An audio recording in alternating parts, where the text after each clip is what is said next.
Cartas de Cristo, a consciência crística manifestada. Carta 6, áudio 6. A verdade em relação ao pecado. É preciso compreender que, ao longo dos séculos, as pessoas sentiram que certas facetas do comportamento humano eram prejudiciais para o bem-estar dos outros. Elas tinham testemunhado assassinatos, roubos de mulheres e de bens alheios, causa de grande dor e sofrimento para a comunidade, tornando a vida difícil, às vezes intolerável. Concluiu-se então que, com certeza, aqueles comportamentos deviam ser contrários à vontade daquele que chamavam Deus. Assim, deram àqueles comportamentos o nome de pecado e os definiram como sendo o mal. Finalmente, os profetas concluíram que tal comportamento aberrante devia originar-se de uma força malévola, oposta a Deus, e a chamaram de Satanás. As pessoas ameaçaram e castigaram umas às outras, na crença de que os pecados eram maus e de que seu Deus castigaria os homens pelas maldades contra os outros. Até hoje se pratica esse comportamento nas igrejas. Os líderes religiosos tentam controlar as pessoas pelo medo. O conceito de pecado contra Jeová, o eterno e infinitamente poderoso Criador, era um hábil e poderoso método de controle das pessoas. As crenças da igreja são uma trágica farsa de tudo o que tentei ensinar às pessoas na Palestina. Moisés foi o primeiro que consagrou a crença no pecado e no castigo, na forma dos 10 mandamentos. Moisés disse que Deus deu a ele os 10 mandamentos e que, se os israelitas os desrespeitassem, teriam que sofrer o castigo.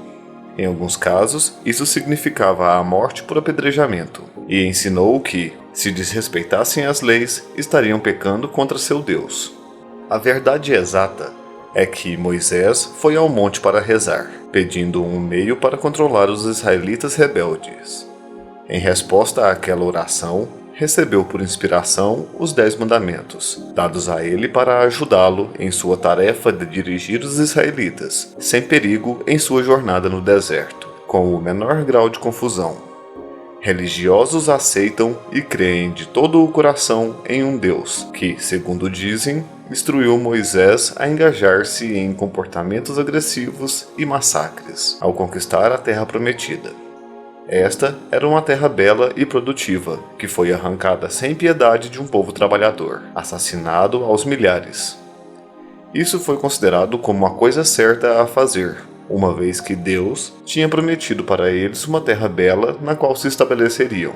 Até hoje, os religiosos creem que, como Deus falou com Moisés, deve ter sido Deus quem decretou o derramamento de sangue.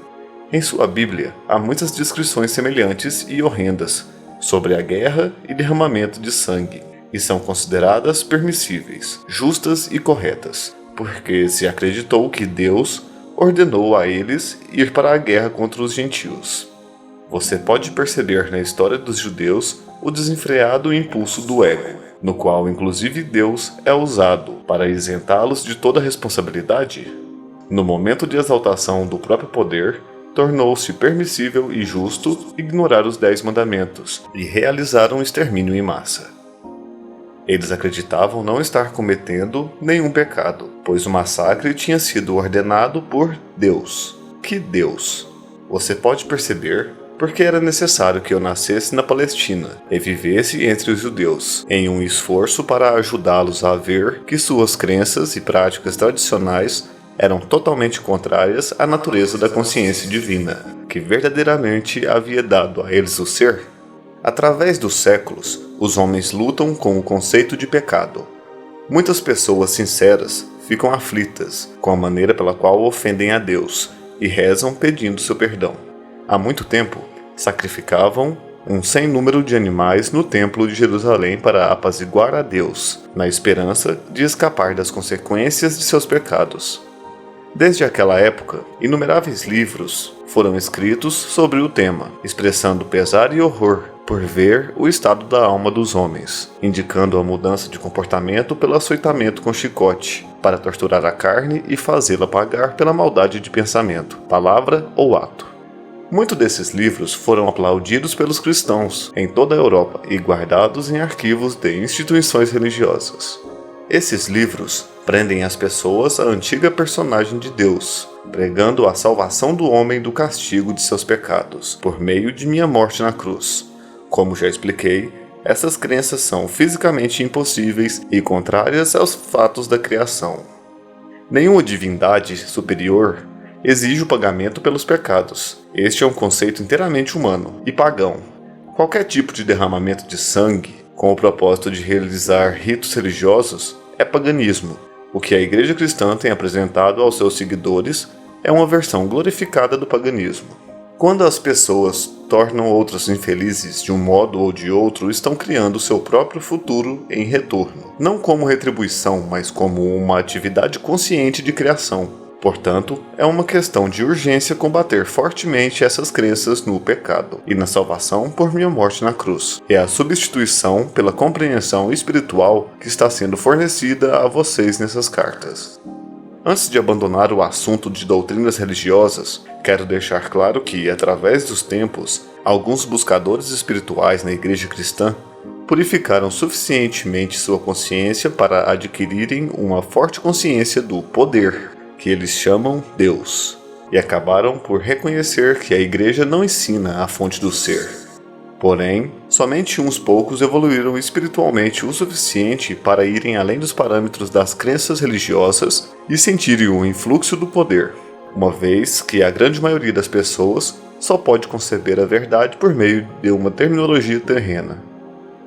Eu, o Cristo, tenho que dizer que, até esse momento, nenhum dos santos nem sequer vislumbrou a realidade da criação e a verdade por trás do comportamento humano, como eu estou apresentando agora para você.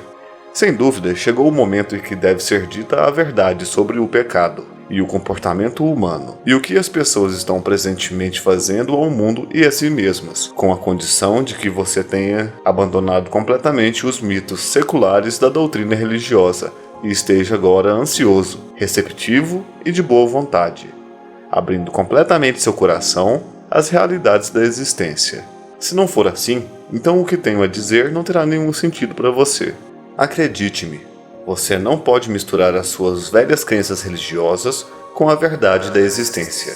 Se tentar fazê-lo, pode estar seguro de que não estará vendo a verdade, mas apenas a sua própria adaptação do que pensa que aprendeu com essas páginas.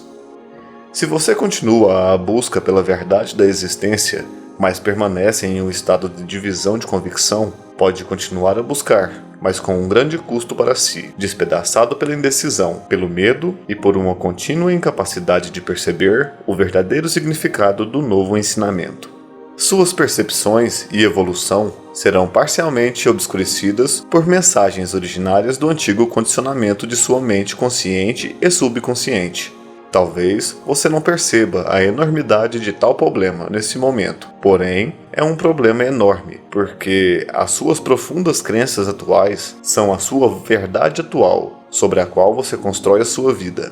Elas são a sua realidade.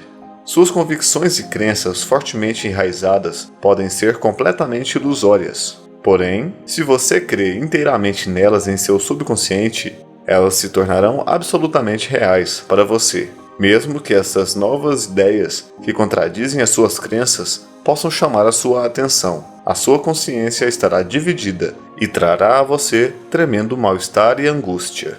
Lembre-se, a sua consciência é o tecido com o qual você elabora a sua vida. Este tecido de consciência é a base de cada resposta sua, para cada coisa que ocorre em sua vida mental, emocional e física. Sua consciência é sua realidade. Essa afirmação pode expressar-se de duas maneiras, e ambas são a verdade de sua existência. Sua consciência cria a sua realidade, sem distinção de quais sejam os feitos de sua vida terrena. Quando as pessoas acreditavam que a Terra era plana, tinham medo de aventurarem-se demasiado longe nos oceanos, pois temiam que o barco caísse pelas bordas. As pessoas que acreditavam em uma Terra plana viviam segundo essa crença. Quando Galileu disse que a Terra era redonda, foi considerado um herege. Porém, sua percepção da circularidade da Terra permitiu que os marinheiros adquirissem uma nova visão do mundo e empreendessem viagens para descobrir o que havia do outro lado do oceano. Foi necessária uma mudança de suas crenças para tornar isso possível. Você está em uma situação semelhante com respeito a essas cartas. Aqueles que as desprezam e as ridicularizam são como as pessoas que acreditavam em uma terra plana e que tinham medo de cair pelas bordas se navegassem demasiado longe de seu ambiente conhecido. Seus horizontes são seriamente limitados por suas falsas crenças. Assim, os horizontes daqueles que creem que o mundo é sólido também são severamente restritos. Dia após dia, lamentam e se afligem pelas desgraças que desabam sobre o mundo, crendo que não existe nenhuma escapatória. Porém, as pessoas que puderem captar e dar as boas-vindas à verdade da consciência que atualmente estou apresentando ao mundo, serão como aqueles que perceberam que poderiam viajar sem limites pelos oceanos, em todas as direções, com a condição de que tivessem a vontade de empreender tal viagem. Portanto, seu estado de consciência é o que você deve considerar como o mais importante em sua vida, não as suas relações, posses ou posição na vida. Cuide de sua consciência e todas as bênçãos em todos os aspectos de sua vida virão a você. Por meio de sua consciência, você se alimenta de amor, harmonia, alegria e beleza interior, até em um beco de um bairro pobre. Com tal consciência, você será removido das ruas do bairro pobre para um ambiente mais compatível com o seu estado interior. É assim que se sai de circunstâncias desagradáveis. Com base em tudo o que foi dito, você deveria agora ser capaz de ver que somente você cria a qualidade de seu mundo interno. Esteja em uma prisão ou no comando de um navio, e pode melhorar seu ambiente, irradiando sobre ele a força da vida que anima seu pensamento. E mais uma vez, sua consciência é sua realidade. Não o seu marido ou esposa, filhos, lar, jardim, posses, títulos, lugar de trabalho ou amigos. Pois, seja qual for o lugar que as pessoas e suas posses ocuparem em sua consciência, bom ou mal, esse lugar é apenas a sua percepção pessoal sobre eles. A realidade dessas pessoas não é verdadeiramente conhecida por ninguém. Ninguém tem acesso à bondade inata oculta em um caráter aparentemente negativo, e também ninguém pode suspeitar dos impulsos e desejos ocultos de um ser humano aparentemente bom. Sua vida externa se apoia apenas em sua consciência. Ela não cria ou determina, nem pode fazê-lo, suas respostas conscientes. Você é o criador de suas respostas. Seu tipo de criação depende inteiramente de suas mais profundas percepções e crenças a propósito da existência. Além do mais, você pode a qualquer momento escolher desmantelar gradualmente o seu antigo mundo inferior, com a finalidade de criar um reino interior mais harmonioso de amor crescente, vitalidade e alegria, ainda que os seus objetivos exteriores, pessoas ou posses, continuem sendo os mesmos. O poder espiritual do tecido de sua consciência irradiará para o exterior e será absorvido pelas pessoas, plantas, tijolos e cimento, por tudo o que o cerca nas imediações. Ocorrerão mudanças e melhorias claras em tudo o que está no seu ambiente. Este é seu destino nessa vida, ou em vidas futuras, chegar a esta plena e completa realização. Quando isso acontecer, você colocará o pé no caminho da maestria de si mesmo, e então, gradualmente avançará para tornar-se um verdadeiro mestre de seu mundo de consciência humana, impenetrado e assistido pela consciência divina. Eu, o Cristo, recomendo a você essa carta. Eu o pus na plena posse de alguns dos fatos importantes da criação, que permitirão que você transcenda o ego, o guardião de sua individualidade, e volte à universalidade do ser, da qual você realmente veio. Você tem em suas mãos os meios pelos quais pode entrar no amor, alegria e realização pessoal incondicionais. Lembre-se de que eu disse a você que anseio pelo progresso do viajante espiritual. Enquanto avança pelo caminho que tracei para você, haverá momentos de confirmação de que estou de fato com você em sua jornada. Você o verá, conserve sua fé nisso. Em todo momento, eu o sustentarei no amor divino, pois sou o amor divino em ação. Acredite nisso e encontre descanso em minha consciência que o envolve.